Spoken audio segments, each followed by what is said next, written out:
નમસ્કાર દર્શક મિત્રો, હું છું પરમાર અનિશા. તમે જોઈ રહ્યા છો લોક સામના ન્યૂઝ. તો જોઈએ આજના સમાચાર નવસારીથી અમારા રિપોર્ટર જસ્મીન બોઘરા સાથે. નવસારી શહેરમાંથી એક આધ્યાત્મિક અને પાવન સમાચાર સામે આવી રહ્યા છે. વિશ્વ શાંતિ અને સર્વાંગી કલ્યાણના પવિત્ર ઉદ્દેશ સાથે નવસારીના વલ્લભ સદન હવેલી ખાતે 5 દિવસીય મહાયજ્ઞનું ભવ્ય આયોજન કરવામાં આવ્યું છે. આ યજ્ઞમાં મોટી સંખ્યામાં સાધુ સંતો, મહંતો અને ભક્તજનો જોડાઈ રહ્યા છે.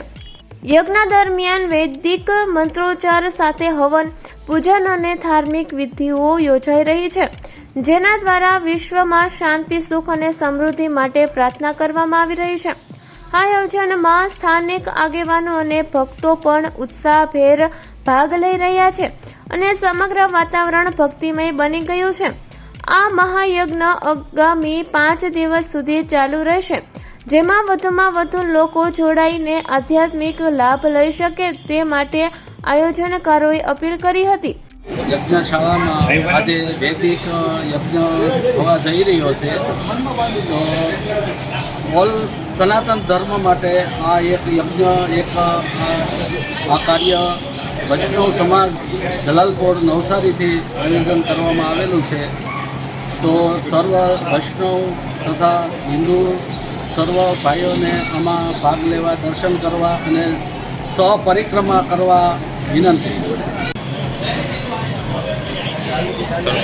શ્રી વલ્લભાધીશ કી જય. આ નવસારી વલ્લભ સદન હવેલીના આંગણે ગોપાલ મહાયજ્ઞનું આયોજન કરવામાં આવ્યું વિશ્વ શાંતિના કલ્યાણ અર્થે. અત્યારે આપણે વિશ્વની અંદર અશાંતિ ફેલાઈ રહી છે, તો એના નિવારણ માટે આ વિશ્વ શાંતિ માટે ગોપાલ મહાયજ્ઞ એટલે લક્ષ આહુતિ દ્વારા પ્રદાન કરી અને વિશ્વ શાંતિ સ્થાપે એવી પ્રભુને પ્રાર્થના કરી અને આ યજ્ઞનું આયોજન કરવામાં આવ્યું છે.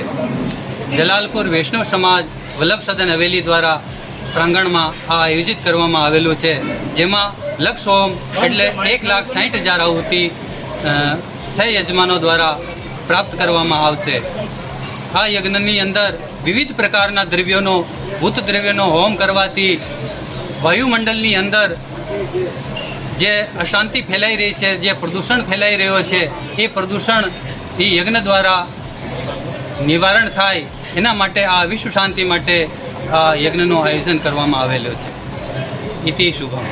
તો ફરી મળીશું એક નવા સમાચાર સાથે. ત્યાં સુધી જોતા રહો લોક સામના ન્યૂઝ.